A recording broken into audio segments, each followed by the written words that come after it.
یکمت یک جان، پیوند ایمان و عشق فراتر از زمان.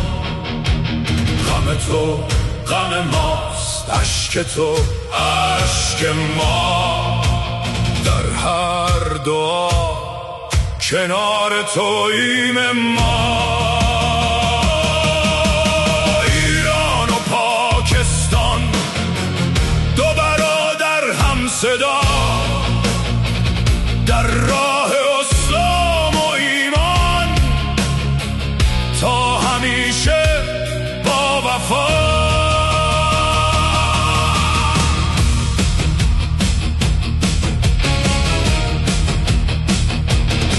از دل اسلام آباد تا تهران عشق و دوستی جاری است. رنج مردم ایران در قلب پاکستان جاری است.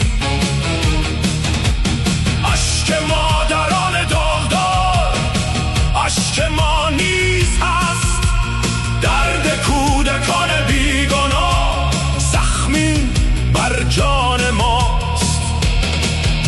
نه مرزی میتواند این محبت را جدا کند، نه طوفان روزگار این برادری را کمر رنگ کند.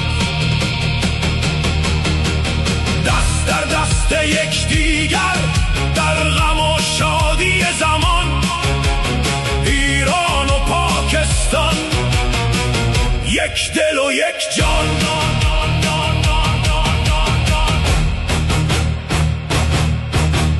پاکستان زیبا و مهمان نواز، سرزمینی پر از صفا، پیوند ملتهای ما، هدیه‌هایی از خدا.